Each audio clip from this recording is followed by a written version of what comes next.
Hi dears, തയ്ക്കുന്നവരുടെ വീട്ടിലൊക്കെ സാധാരണയായിട്ട് കാണുന്ന ഒരു മിഷനാണിതല്ലേ. കാരണം ഇതിൽ തയ്ക്കുകയും ചെയ്യാം, അത്യാവശ്യം എംബ്രോയിഡിങ് വർക്കൊക്കെ ചെയ്തെടുക്കുകയും ചെയ്യാം. ഇത് നമ്മൾ വാങ്ങിക്കുമെങ്കിലും ഒട്ടുമിക്ക ആൾക്കാരും ഇത് ഉപയോഗിക്കാറില്ല കേട്ടോ. വേറൊന്നും കൊണ്ടല്ല, നമ്മുടെ സാധാ തയ്യൽ മെഷീൻ്റെ ഇത്ര ഒരു സ്പേസ് നമ്മുടെ ഈ മെഷീനിൽ ഇല്ല. അത് തന്നെയാണ് റീസൺ.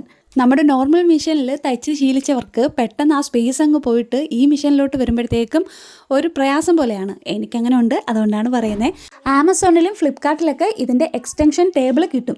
പക്ഷേ നമുക്ക് നമ്മുടെ വീട്ടിലുള്ള കുറച്ച് സാധനങ്ങൾ വെച്ച് ഒരു എക്സ്റ്റൻഷൻ ടേബിൾ ചെയ്തെടുത്താലോ?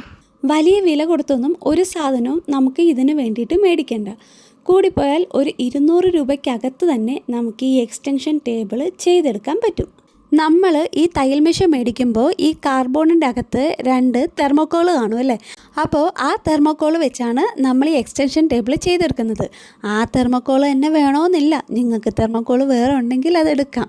അപ്പോൾ ഉള്ളവർ ഇതെടുക്കുക, ഇല്ലാത്തവർ വേറെ തെർമോക്കോൾ തിരക്കി പിടിച്ചെടുക്കുക.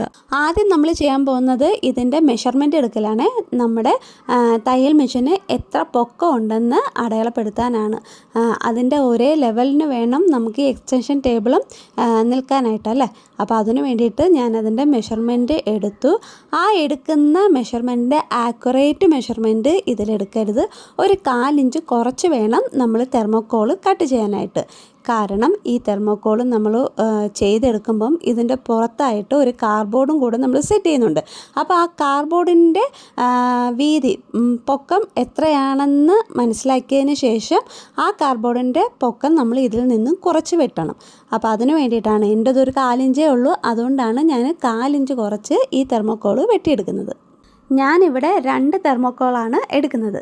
കാരണം നമുക്ക് ഈ തയ്യൽ മെഷീൻ്റെ കൂടെ കിട്ടുന്ന തെർമോക്കോൾ ചെറിയ ടൈപ്പാണല്ലേ. നിങ്ങൾക്ക് കണ്ടാൽ മനസ്സിലാകും, കുറച്ച് നീളമുണ്ട്, പക്ഷെ വീതി ഒട്ടും തന്നെ ഇല്ല. ഒരു എക്സ്റ്റൻഷൻ ടേബിൾ നമ്മൾ വെക്കുമ്പോഴത്തേക്കും അത്യാവശ്യം ഒരു സ്പേസ് വേണമല്ലോ.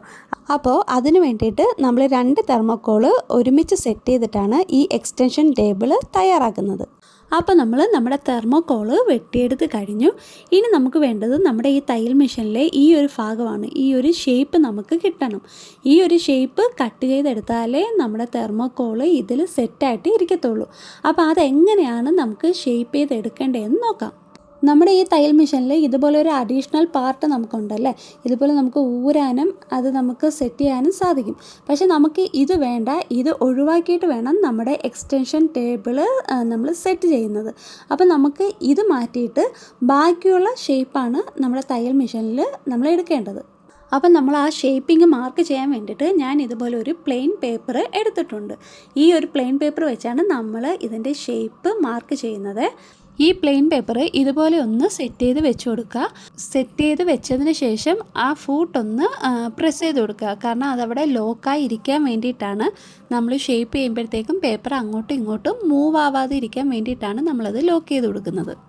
അതിനുശേഷം നമുക്ക് ഈ എഡ്ജ് പോർഷനൊക്കെ ഇതുപോലെ കൈവച്ച് ഒന്ന് പ്രസ് ചെയ്ത് കൊടുക്കുക. ഇങ്ങനെ പ്രസ് ചെയ്യുമ്പോഴത്തേക്കും ഈ ഒരു അടയാളം നമ്മുടെ ആ പേപ്പറിലേക്ക് വീഴും. അപ്പോൾ ആ അടയാളം വെച്ചിട്ടാണ് നമ്മുടെ കാർഡ്ബോർഡ്, അതായത് തെർമോക്കോളും കാർഡ്ബോർഡും നമ്മൾ കട്ട് ചെയ്തെടുക്കേണ്ടത്. ഇങ്ങനെ പ്രസ് ചെയ്ത് കൊടുത്തിട്ട് എനിക്ക് കാണുന്നില്ല, അങ്ങനെ പറ്റുന്നില്ല എന്നുള്ളവരാണെങ്കിൽ ഒരു സ്കെച്ച് വെച്ചോ മാർക്കർ വെച്ചോ ആ എഡ്ജ് പോയിൻ്റ് അവിടെ ഒന്ന് മാർക്ക് ചെയ്ത് എടുത്താൽ മതി. അപ്പോൾ നോക്കിക്കേ, ഏകദേശം എൻ്റെ മാർക്കിംഗ് ഒക്കെ കഴിഞ്ഞു.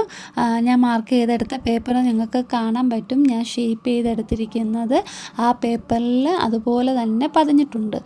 ഇനി നമുക്ക് ആ ഷേപ്പിങ്ങിൽ കൂടെ ഈ പേപ്പർ ഒന്ന് വെട്ടിയെടുക്കാവേ.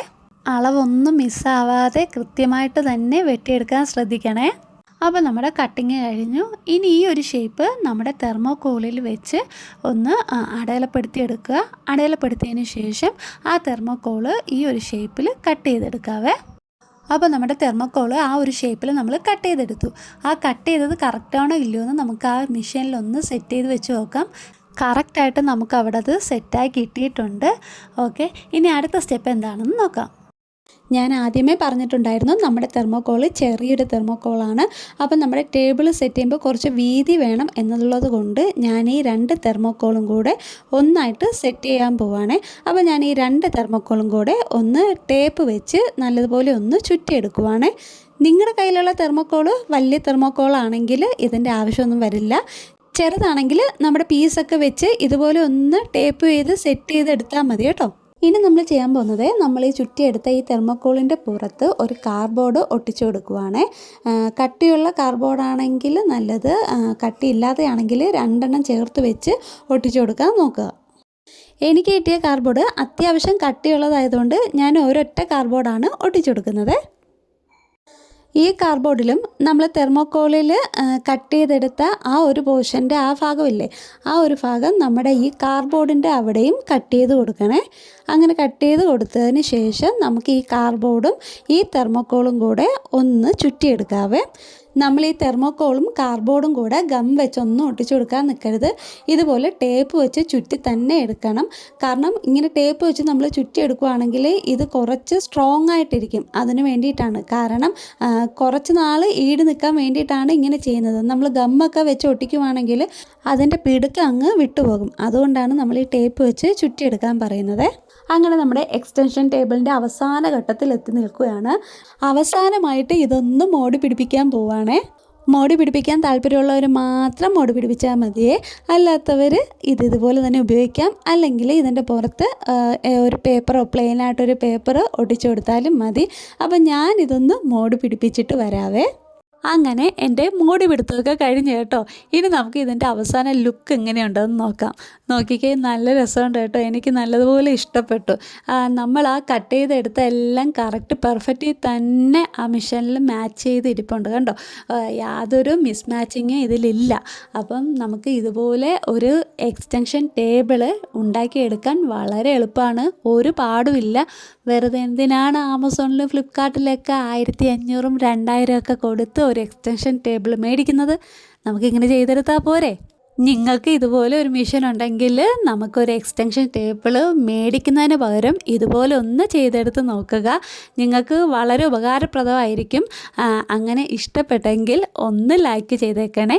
ഉപകാരപ്രദമാണെന്ന് നിങ്ങൾക്ക് തോന്നുവാണെങ്കിൽ ഒന്ന് സബ്സ്ക്രൈബ് ചെയ്ത് എന്നെ ഒന്ന് സപ്പോർട്ട് ചെയ്യണേ. ഓക്കെ, ഇനി അടുത്ത വീഡിയോ ആയിട്ട് വീണ്ടും കാണാം. അതുവരേക്കും ബൈ ബൈ.